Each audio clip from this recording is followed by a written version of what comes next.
Hello everyone. So in the last class we discussed about the continuity. Now we will discuss the results on uniform continuity. So first we look into what is the definition of uniform continuity.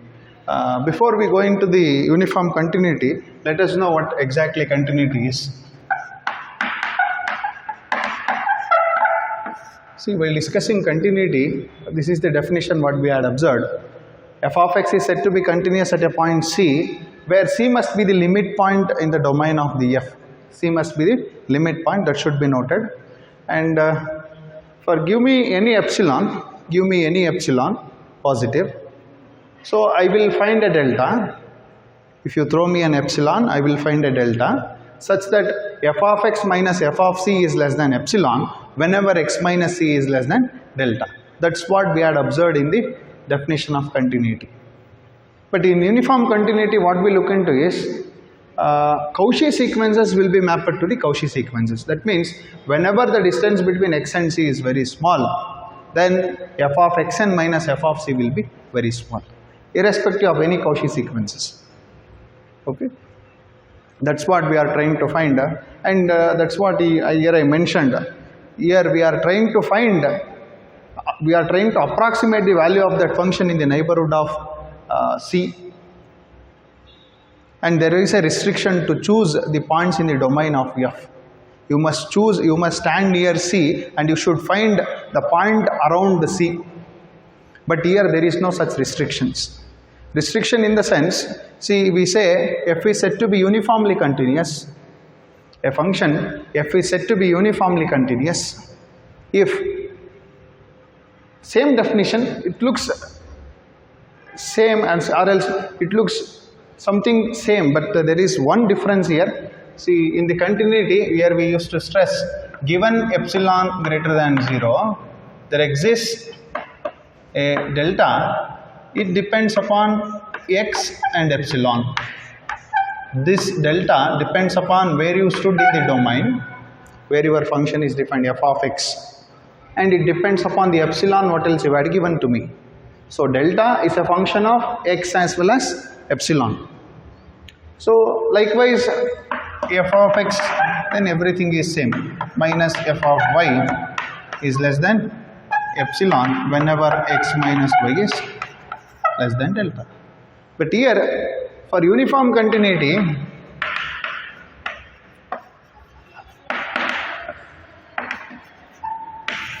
this, if you give me an epsilon positive, kindly carefully observe this, there exists a delta positive, but this delta depends upon only epsilon.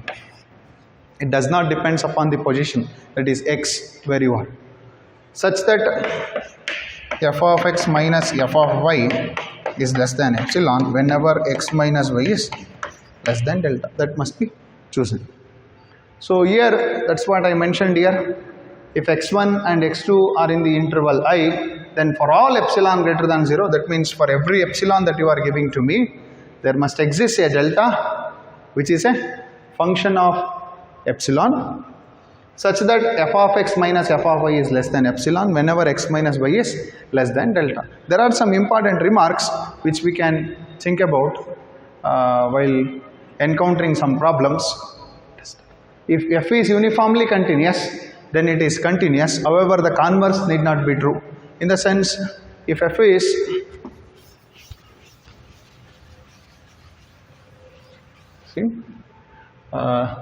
that's what, if it is uniformly continuous, then it is continuous. But how about the converse? Whether this is true? See, if f is continuous, does it imply uniformly continuous? It says need not be.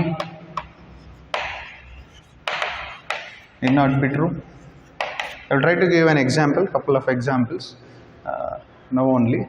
And second thing is, if f is continuous in the open interval AB, then f is uniformly continuous. However, f is uniformly continuous implies continuity, so you can write this as if and only if. If f is continuous in the closed interval AB, then continuity is nothing but uniform continuity, and uniform continuity is nothing but continuity. And I will try to give you an example for this. Uniform continuity implies continuity, but continuity need not imply uniform continuity. Okay. First thing is, say f of x equals to 1 by x in the interval 0 to 1, and the function is likewise in the interval 0 to 1.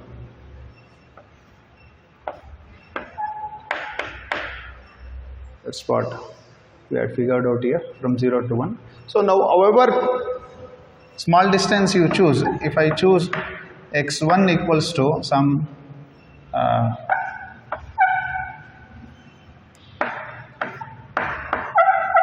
one by 1000 and x2 equals to 1 by 10,000. See, the distance between x1 and x2 is negligibly small. The distance between x1 and x2 is negligibly small, whereas f of x1 minus f of x2, this is, it goes around 10,000 minus 1,000. So the distance between, once you map them, the distance is getting higher. That means here you have a Cauchy sequence. Once you map, it's no longer a Cauchy sequence. So in that sense, it is not uniformly convergent. The idea here is, that's what I said here, whenever the graph becomes vertical, or else if the curve becomes parallel to your y-axis, then the tendency of uniform convergence is less.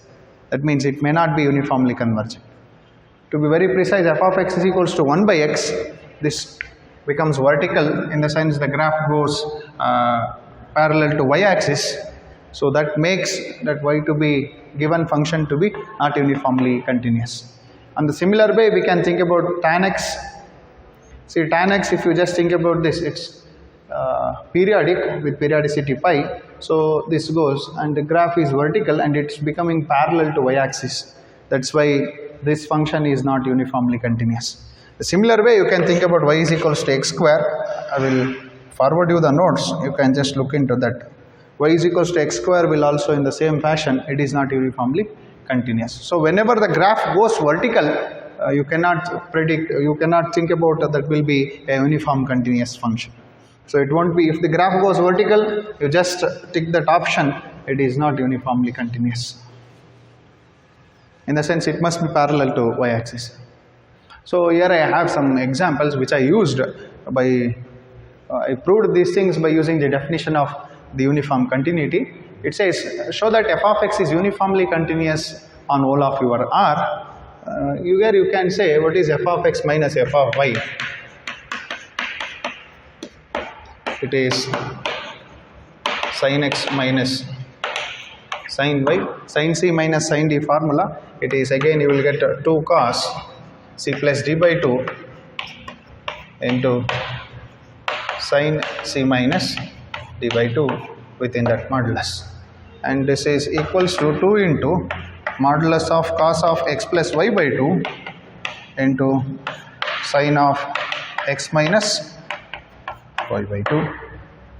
But however, this is cos is less than 1 and sin theta, for small values of theta, it is less than theta. So it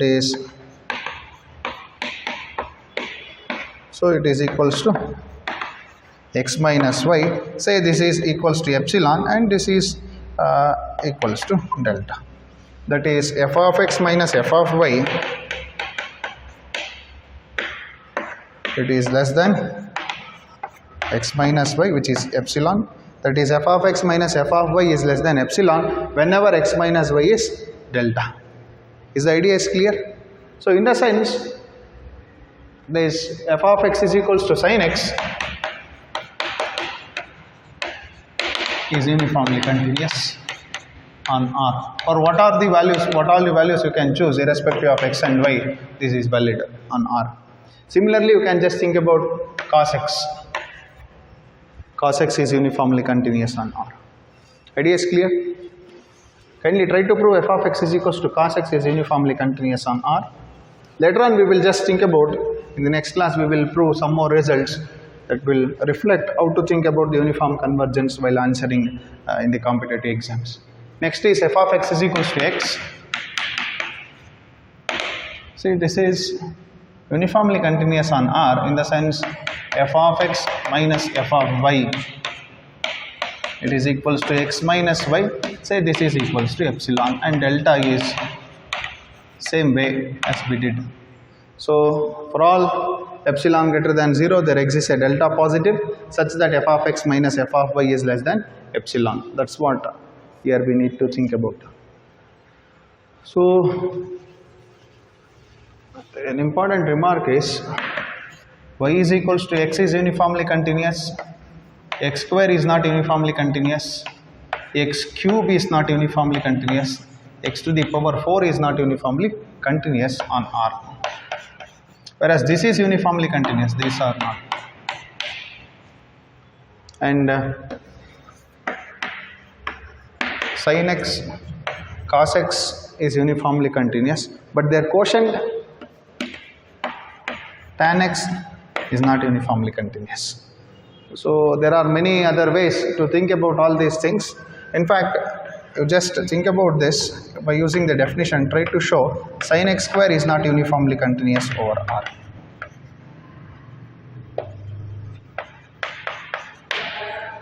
Okay, sin x square, sin of x square is not uniformly continuous over R. So this is an important remark that what we encounter while solving some problems. So we already noted this. If f is continuous on the closed interval AB, then it is uniformly continuous over the closed interval AB. Then again, the second is you just need to be very cautious in the second remark. It says if f is continuous on an open interval AB, so f happens to be continuous.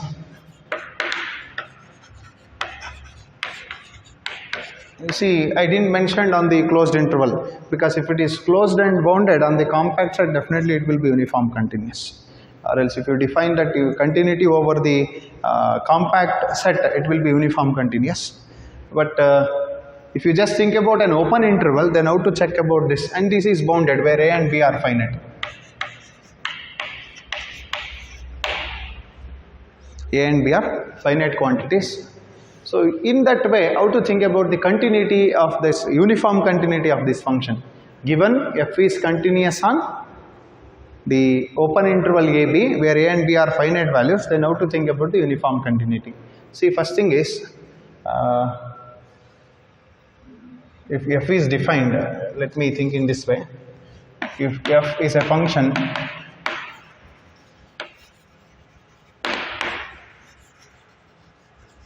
defined on open interval AB, then f is uniformly continuous on AB if and only if. I stress this, it is if and only if. First point is f is continuous on AB. First of all, it must be continuous on that open interval AB. Then limit of f of x extending to a plus must exist, and limit of f of x, you just check the limit at the endpoints. If you are at A, check the right hand limit. If you are at B, check the left hand limit. So if these three things are valid, then it is uniformly continuous. It is if and only if. For a function, if these three conditions are satisfied, it is uniformly continuous. And if you have a continuous function satisfying these two properties, it is uniformly continuous. So that's why you can either come in this way or else go in that way. It's an if and only if. But in the next remark, we will just think about this if and only if condition may fail for some other interval. But this is true for if you have a bounded interval, no need to worry, just think about these three conditions. If you have a bounded open interval, see this is bounded, that's why A and B are, I stressed that they are finite. But if f is a continuous, or else if f is a function defined on some interval like a to infinity or else a to infinity, then or some other interval like minus infinity to v, something likewise. If the interval is going likewise, then there is one condition. See, f is uniformly continuous if, first thing is, f is continuous on any such interval defined. F is continuous on any of this interval. If you have this first interval, you take that interval. That's what correspondingly I am saying. And limit of f of x extending to infinity must exist for the first one. Or else if you are thinking about the second one, it says limit of f of x extends to minus infinity must exist. See, if this happens, we say that the function is uniformly continuous. Idea is clear. And it's an only if statement, not if and only if. But you can ask me one question. If it does not exist, let me assume this does not exist. Can I claim f is not uniformly continuous? If any one of them is not existing in this kind of interval, can I claim f is not uniformly continuous? You cannot predict anything. You cannot predict anything. The example is, already we proved f of x is equals to x is uniformly continuous on R. So, but limit of f of x as extends to infinity does not exist in R. But it exists in the extended real number, but it does not exist in R. Or else limit of f of x extends to minus infinity does not exist, because it says infinity is not included in real numbers, whereas minus infinity is not included in the real numbers. So that does not exist, but that does not mean that the function is not uniformly continuous. Idea is clear? So kindly think in that way, and that's why I mentioned here, if it does not exist, then the uniform continuity cannot be predicted. The nature of the, if you ask me whether it satisfies uniform continuous or not, that we cannot predict. There are many more tests are there. We'll think about those things in the upcoming classes. And as we noticed here, sin x was a uniformly continuous function and cos x was a uniformly continuous function. Whereas, how about their product, or else how about their quotient, their sum or difference. So here I have some general proofs which I will just state them. We are never going to prove them now. So if f and g are uniformly continuous, then their sum or difference is uniformly continuous, or wherever they are defined. It may be from a subset of R to R, or else some interval to R. But wherever they are defined, their sum or difference are uniformly continuous. Then if you multiply any scalar to this, still it is uniformly continuous. For example, what you can say about f of x is equals to 2x. This is uniformly continuous for R. That's what it says. But interesting fact is, the product need not be uniformly continuous. If f is uniformly continuous and g is uniformly continuous, then f into g need not be uniformly continuous. The example what we had observed is, see, we had observed y is equals to x is uniformly continuous and x square is not uniformly continuous. So in the sense, this is y is equals to x square and this is y is equals to x. So if you take f is equals to x and g is equals to x, f into g will be x square. This is not uniformly continuous as the graph goes vertical. Idea is clear. The product need not be uniformly continuous. It may be uniformly continuous. For example, take f is equals to 1, a constant function, g is equals to x, so it is equals to x. The product is uniformly continuous. That's why I am saying need not be. f into g need not be an uniformly continuous function. Then f by g is also need not be an uniform continuous function. For example, you say 1 by x, this is uniformly continuous and x is uniformly continuous, but 1 by x, as we observed in the interval 0 to 1, this failed to be uniformly continuous. But when they will be uniformly continuous? If f is uniformly continuous and g is uniformly continuous, then f into g will be, you see here one observation. The first observation is f and g are uniformly continuous on a subset of R. Then the product is uniformly continuous if f and g are bounded. If f and g are bounded, then you can claim that their product is uniformly continuous.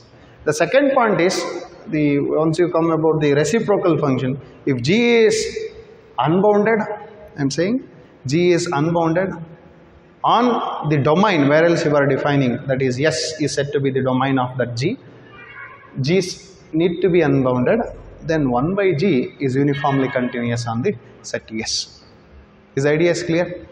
G must be unbounded means for all x, g of x is greater than m. This must happen for all x,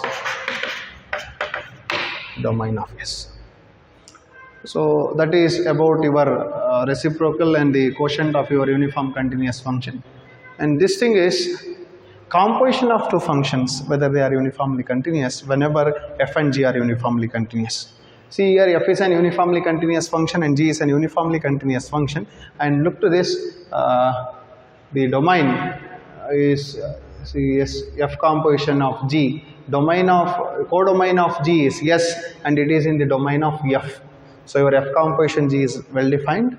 So f composition of g is uniform provided this must be taken care. Because if I say f composition g of x, it says f of g of x. G is a function from t to s, and once you are stepping into s, then only you can apply f. So that's why that should be taken care. Then we have two problems here. Which of the following is not uniformly continuous on the finite interval 0 to 1? Already we know how to apply the test for the finite interval, because we have the result.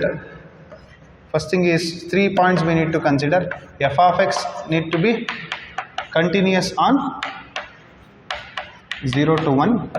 Second thing is limit of f of x extending to 0 plus must exist. That is, then limit of f of x approaching 1 from left must exist. If this happens, we say that the function is uniformly continuous. See here, e to the power x is continuous on the open interval 0, 1, and as x approaches 0, this is 1, and as x approaches 1, this is 2.71. So this is uniformly continuous. So you can omit this option. F of x is equals to x, already we observed this is uniformly continuous. Because if f is uniformly continuous over R, over any bounded interval, the function is uniformly continuous. This function tan of pi x by 2, see, this is an if and only if statement, no? This is if and only if statement. F is uniformly continuous if this happens. If any one of them is failing, definitely you can say this may not work. So that's what I will show you. As x tends to 0, this is 0. As x tends to 1, this is pi into 1 by 2, that is tan pi by 2. As we observe, tan x will go in this way. So this will act as an asymptote, that is, it never touches pi by 2. Pi by 2 won't touches this curve, but it will look like somewhere it will touch. That is called asymptote. Asymptote means a tangent at infinity, it is called asymptote. So this becomes parallel to y-axis. That's why this fails to be an uniformly continuous function. So this is your option. Whereas d sin x is In fact, already we shown it's an uniformly continuous function because sin x is continuous. If you, as x tends to 0 it is 0, as x tends to 1 you will get sin 1. So option is option C, it is not uniformly continuous. Coming to the second problem, f of x is equals to e to the power minus 1 by x by x, and he has given finite interval. So you need to check that first test what else we had applied, if and only if condition. F is uniformly continuous, continuous but not uniformly continuous. F is unbounded, F is not continuous. So however, e to the power minus 1 by x is a continuous function. X is a continuous function, right? And he has given 0 plus, that is 0 is not included. So this function is defined on that open interval 0 1, and this function is defined on that open interval 0 1. So this quotient is continuous. So that function is continuous means option D you can eliminate, you cannot have that option, and we need to check these three options. And he is asking f is unbounded or something likewise. Let me check that also. But however, for the uniform continuity, it is e to the power minus 1 by x by x. Already the function is continuous. Just check at the end points. If the limit exists at the end points, this function is uniformly continuous. So I will write in this way: 1 by x into e to the power 1 by x. Okay. As x tends to 1, this is 1 into e, so 1 by e, which is finite. Hoda? As x tends to 1, this function is finite. F of x has finite value. Yes. That means it will approach to the finite value, so the limit exists for that. Whereas if I take 0, then I need to check, because 1 by 0 e to the power 1 by 0 is there. Just do in this way: 1 by x into, for e to the power 1 by x, you can use the expansion. It is 1 plus 1 by x plus 1 by 2 factorial into 1 by x square plus 1. So it is 1 by x plus 1 plus 1 by 2 factorial into 1 by x, 1 by 3 factorial into 1 by x square, on and on. So this, as x approaches 0, what will happen to this?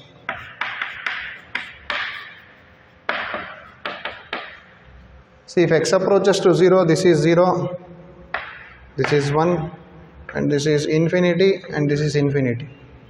So I have in the denominator infinity. 1 by infinity is 0. This will approach to 0, which is a finite value. So this function is uniformly continuous. Idea is clear? This function is uniformly continuous, and you can just think about whether it is unbounded. You can tick this option, and you cannot tick this, you can omit this, because he says not uniformly continuous. If you just think about this, whether it is unbounded or not, since it's a continuous function, and here you have, as x approaches to 0, here you are getting the value is some finite value. As x approaches 1, you will get 1 by e, so 1 by 2.71. So that function is bounded. So you can conclude this is not correct. So the first option is correct. F is uniformly continuous is the correct option. So in the next class we will think about some more results. We will discuss some more results on uniform continuity. Once we discuss some problems, we will be knowing what exactly, let us figure out how to think about this uniform continuity in the thought of competitive exams. Thank you.